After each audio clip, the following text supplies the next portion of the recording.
Coming up on State of Events, a new kind of shelter in the Bay Area for the homeless. And how a Bay Area cafe is coping with the COVID-19 pandemic. State of Events starts now.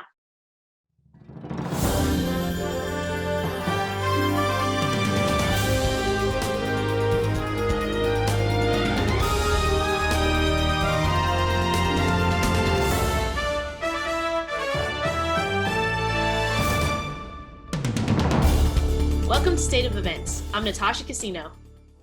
And I'm Bronte Sorotsky. We're currently broadcasting from our homes and have a lot of news to share with you all. So let's get down to our first story of this week. President Donald Trump announced that he is halting funding to the World Health Organization while a review is being done. The United States funds $400 to $500 million each year to the organization. President Trump said the review would cover the World Health Organization's role in severely mismanaging and covering up the spread of the coronavirus. California corrections officials announced the first prison inmate death due to complications of COVID-19. The inmate died after getting the virus at the California Institution for Men in San Bernardino County. In California alone, 115 inmates and 89 corrections employees have tested positive for the virus. Life is changing for us here in the Bay Area, including wearing a face covering in public. San Francisco is now one of 6 Bay Area counties that have announced requirements for people to wear a face mask in public. The order applies to all workers and visitors at essential businesses like grocery stores and medical facilities, and public transit and government workers who interact with the public. People will be required to wear a mask when waiting in line or riding public transportation. In Marin County, being caught without one could mean a fine of $50 to $1,000, but officials are hoping residents will comply voluntarily. Latinos are the largest growing minority in the nation. As the number of COVID-19 cases rises in California, so does the uncertainty of many Latinos. Our reporter Sandy Luke has the story. Los Angeles is the city with the most Latinos in the nation. Many of these people have lost their jobs due to COVID-19. Many of this percentage are undocumented and won't get any help from the federal government.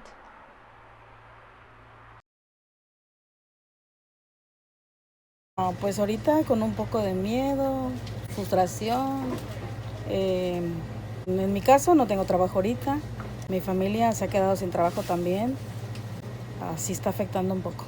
Pues esperamos que pase esto pronto, ¿verdad? According to CBS News, the state of California will become the first state in the U.S. to provide help to many undocumented people that will not get any help from the federal government. Governor Gavin Newsom said, "Our diversity makes us stronger and more resilient. Every Californian, including our undocumented neighbors and friends, should know that California is here to support them during this crisis. We are all in this together." Shelter in place has been extended until May 15. Some Latinos have put their hope in the government, while other ones in their faith. People like Tita Diaz are encouraging the Latino community to stay home during shelter in place. Pedirle mucho a Dios para que Dios nos tenga misericordia y para que Dios haga algo para que pare todo esto también. Pues yo pienso que sí deberían de tomar en cuenta lo que está pasando de que se tienen que quedar en casa para la seguridad de ellos y de los que están alrededor de ellos, para que se disminuya todo lo que está pasando ahorita. Habemos muchas personas que somos irresponsables en las cosas y no las tomamos en serio, y es hora de que se tomen en serio las cosas para que no se afecte a las demás personas que no tienen la culpa de la irresponsabilidad de uno. In Los Angeles, I am Sandy Luke, State of Events. Governor Gavin Newsom announced California acquired over 15,000 hotel rooms to shelter the homeless during the coronavirus pandemic. Governor Newsom has said a new agreement by the name of Project Roomkey, in collaboration with the Motel 6 hotel chain, will provide an additional 5,025 hotel rooms and 47 locations in 19 counties. The federal government has agreed to pay 75% of costs associated with housing some people experiencing homelessness.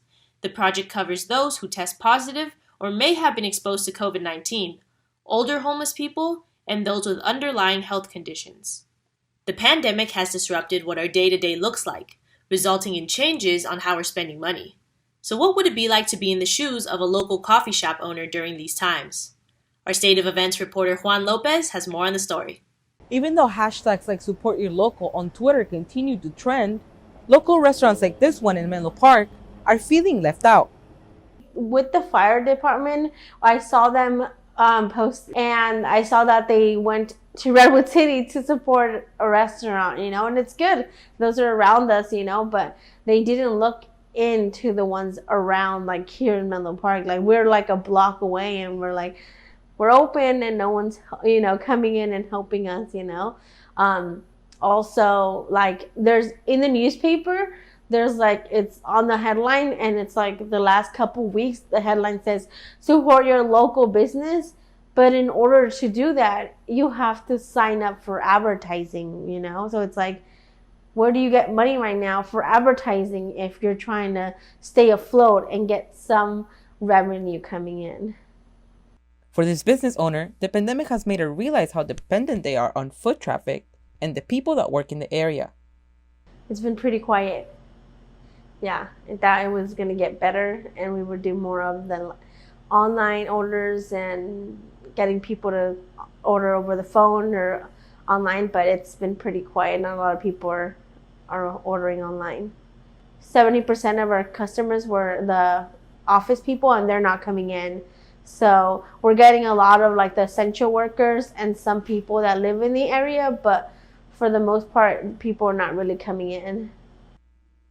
Although they have been receiving guidance on how to apply for resources, some of them have presented even more challenges. So you have to be really careful of what you apply for, because most of them are loans, and you have to be careful of like, don't get overwhelmed with it. There's like a program where we can get help with like delivering food for healthcare workers. So we're looking into doing that, but there is a waiting list for a lot of these. So it's like I applied like 2 weeks ago, and I still haven't heard anything. But also just waiting and being patient, because even though they said we'll open in 2 weeks, like 2 or 3 weeks, right? We don't know how long it's going to take for us to get back to normal. Hopefully it's fast, but most likely it won't be. They hope that by staying open, they are preventing future closure. So because of the current situation, we're open every day from 9 a.m. to 2 p.m. What I would tell people to come try at our cafe is our wild and nutty turkey salad. That sandwich has been here for over 30 years, and it's a combination of turkey, it has grapes, peanuts, and then some secret seasoning we put. And then it's all mixed together with mayonnaise. So that one's really popular, because you won't find that anything else. So I always ask people if they want to sample it, and if they like it, then they'll get it. But we have other stuffs in the menu that they could try. If you're able to help local businesses during this time, the solution to support this one is one phone call away. In Menlo Park, Juan Lopez, State of Events. Next on State of Events, a Bay Area business is offering no refunds to its customers despite the shelter-in-place order. And how COVID-19 is affecting college graduates.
save water, please. Don't forget to turn off the lights. Hey, that goes in the compost bin.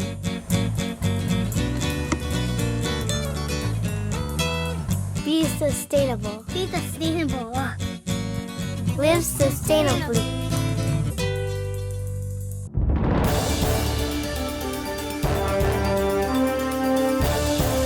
For the class of 2020, a postponed graduation ceremony is the least of their worries, as they may be entering a possible recession. This is while the coronavirus pandemic continues to disrupt the economic outlook of the U.S. According to Business Insider, if Gen Z does graduate into a recession, they could find themselves on the same financial path as older millennials, who are expected to be the first generation that is worse off financially than their parents.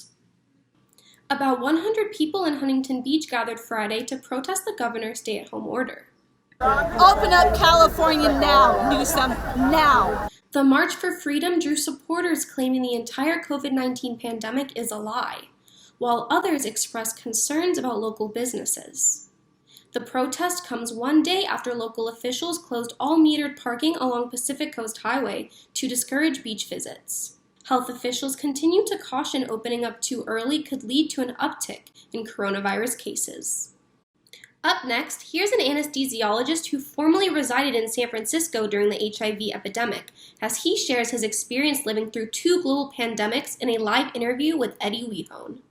Hi, Jim. Good morning. Thank you so much for being on the show today. It's my pleasure, Eddie. So during your time in San Francisco, were you working at a hospital during the HIV pandemic?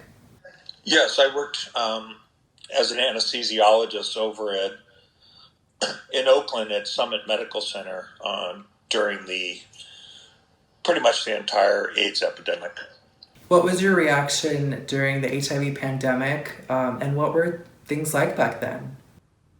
You mean contrasting what's happening now with COVID-19 with the AIDS epidemic? Yes. Yeah. So what strikes me is the lack of federal preparedness for both of them. And it was pretty shocking back in the early 80s when we have documented on tape, even in the White House, them making jokes about the gay plague and all of that during both Reagan and the George Herbert Bush administrations. They didn't take AIDS very seriously because it was affecting gay people, and gay people were marginalized, and so it didn't matter. So they didn't really start paying attention until the virus crept over into other populations. And when I see what's happening now with the really inept federal response to COVID-19, the lack of leadership, the lack of coordination, and I see that individual states like California with Gavin Newsom have had to basically do their own thing. That's analogous to what happened during the AIDS epidemic too.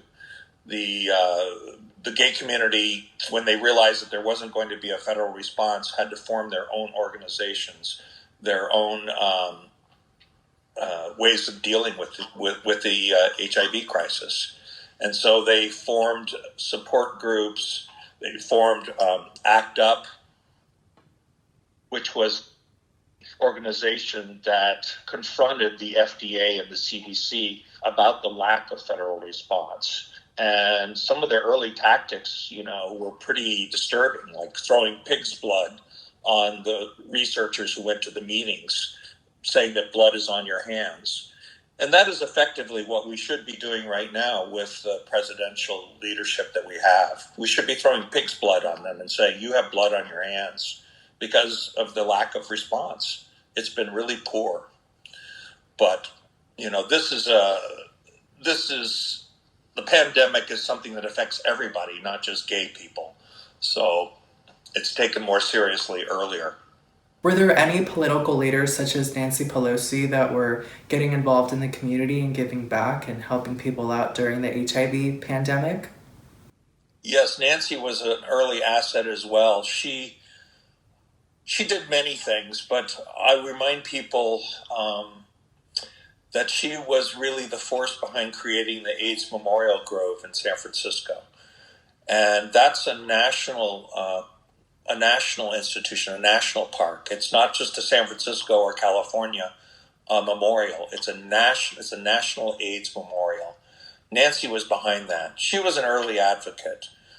She understood what was going on, and I'm proud of her for that. One of the more interesting things to me when you're looking at a parallel between COVID-19 and AIDS is that I was thinking about this morning.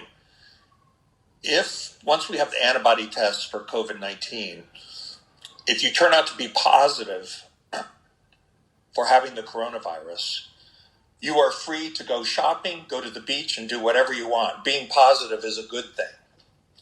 Being positive with HIV is still, even with the good treatments we have now, they're not cures, but they're treatments, it's still a very negative thing to be HIV positive. But being COVID-19, well, the virus itself, which I forget the technical name for it, the coronavirus that causes COVID-19, if you're going to be positive for that, you're going to be golden because you don't need to worry about getting it again. You can go to the store, you can go to the beach, you don't have to wear a mask or any of that. So it's interesting to observe how different those two things are. Being positive if you have HIV is a really negative thing. Being positive for COVID-19 antibodies is going to be a really positive thing. Wow. And those who are negative for COVID-19 antibodies are going to have to stay at home and stay isolated until we have a vaccine. Thank you so much, Jim, for being on the show and sharing your life experience during the HIV pandemic, as well as your thoughts on what's happening right now with the coronavirus. I really appreciate your interest too, Eddie. Thank you for asking. Galileo Learning is one of the most popular summer camps in the Bay Area, and they recently announced the cancellation of all programs due to the COVID-19 pandemic. And they would not be giving any refunds, but instead, they would be giving a credit towards future summer camps. Galileo Learning serves 20,000 kids at multiple locations across the Bay Area. For a 3-week summer camp program, they charge $1,500. And many parents are frustrated with only receiving credit for future camps, and have recently tried contesting these charges with their credit card companies and contacting the Better Business Bureau. Small business owners have been impacted by the shelter-in-place order. But how are Latino business owners dealing with these changes? Reporter Leslie Santibanez reports from Riverside, California. Small businesses have been negatively affected by the shelter-in-place order, but Latino business owners face unique challenges many do not have to deal with. A year ago, Maria Lopez opened her botany store in Riverside, California. Business was booming for her, but the shelter-in-place order has changed that. Al hacer por citas y al no querer venir todos los días, he tenido un poco menos trabajo, donde no se saca para completar para la renta. O se paga la renta del negocio o se compra y se paga biles en la casa. No se guarda o no se ahorra para cuando se abran las tiendas en Los Ángeles poder ir a surtir. Maria has had to adjust her business practices to adhere to the county guidelines. Para no venir todos los días. Cuando el cliente quiere una cita personalmente, me tiene que decir el día y la hora. Si quieren limpias espirituales, donde uno tiene que estar más cerca de la persona, eso por el momento dejé de hacerlas hasta que pase lo de la cuarentena.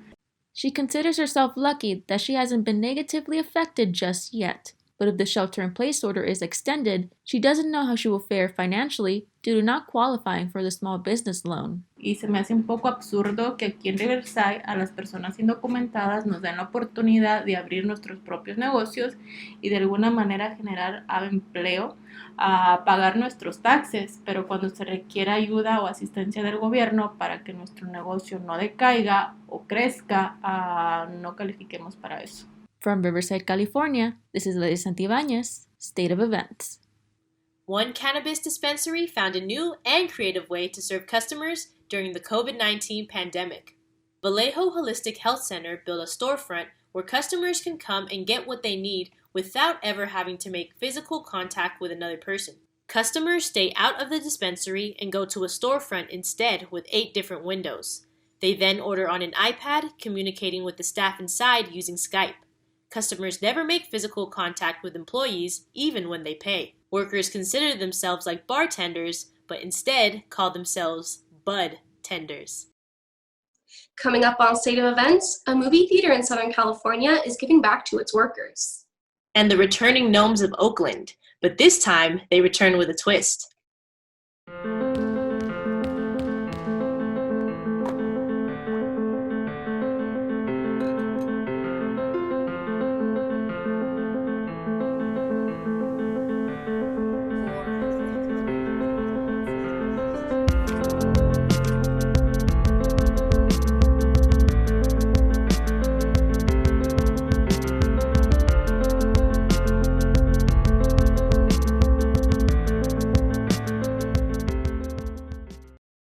They say this is garbage. Useless. Out of style. They say that this is obsolete. Half forgotten, twice replaced, and then some. You are the re-originator. An innovator. The treasure hunter. Master of uncharted territories and pioneered ideas. A voyager. No doubts to break outside the boundaries. You have no boundaries. You have the power to shatter the mold. You. To reshape the rule. A new class. New norm. There is no norm. You're the breath of a new revolution. And they say that this is secondhand.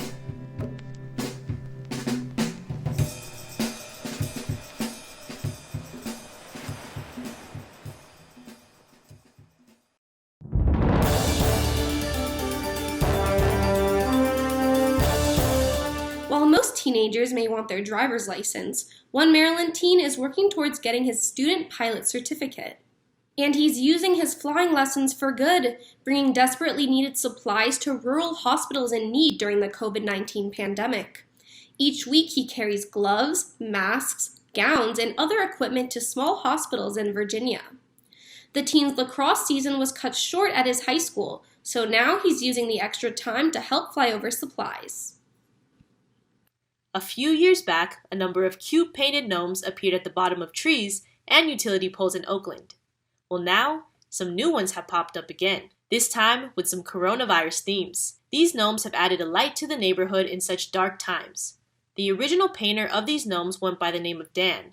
Within a year, there were hundreds of gnomes across Oakland, but since then, Dan has moved out of Oakland, leaving the big question. So, who's painting them now? Ashton Kutcher and Mila Kunis are partnering with a wine company for a COVID-19 fundraiser. The quarantine-themed wine is from Knocking Point. Credit for the idea goes to fellow That 70s show star Mila Kunis, and profits from the wine will go to one of 4 charities helping people get through the pandemic. Now, just because movie theaters are closed doesn't mean you can't enjoy some movie theater popcorn. State of Events' Jennifer Rios tells us how she was able to get a hold of popcorn this past weekend during shelter-in-place. Jennifer? A busy day here on this Friday with look at this line right behind me right here. Many locals of the Coachella Valley, including myself, made their way to the Mary Pickford Theater where they held their first curbside pickup event. I spoke with manager Ted Hain, who shares just how this idea came to be at the request of their customers. But during that process, we were getting a lot of phone calls. Are you open? Are you doing this? Man, I want some popcorn. It was a lot of those kind of requests, which sparked, what could we do to help? And we thought, well, what if we, technically we have, food items that we could sell. And so we are in that gray area of essential. So we looked at, what could we do to, follow the guidelines, be safe, be able to provide a service that people clearly are asking for and are wanting. 100% of the profits made would be reverted back to the employees. Of course, employees coming back to work was no problem. We had plenty of employees that were more than willing to volunteer because they're tired of being at home, but they also want to, obviously get paid and want to continue to help their fellow workers as well. Hain also shares this event was not just about allowing his employees to return to work during the COVID-19 pandemic, but to give back to their community. A small little comfort that you could have that maybe you haven't had a while. Small little item that maybe could give you that momentary lapse and worry and concern and just give you a nice warm fuzzy for the evening. You can still stream whatever you want or, rent something from Redbox, but, this way we can kind of be part of that experience at your house. Haynes says depending on the success of the curbside popcorn pickup, this could be something more long-term. Here's hoping for those popcorn lovers. Reporting Cathedral City, Jennifer Rios, State of Events. Broadway star Nick Cordero is recovering from a leg amputation. His wife says the procedure was the result of COVID-19 complications. The 41-year-old Tony winner has been hospitalized in Los Angeles for weeks. His wife is keeping fans updated via social media and says the amputation follows blood clotting in Cordero's right leg. And that's all we have for today's episode of State of Events. To stay updated with everything we're working on, be sure to follow us on all of our social media accounts. And visit our website at stateofevents.net. I'm Natasha Casino. And I'm Bronte Sorotsky. Stay safe, and we'll see you next week.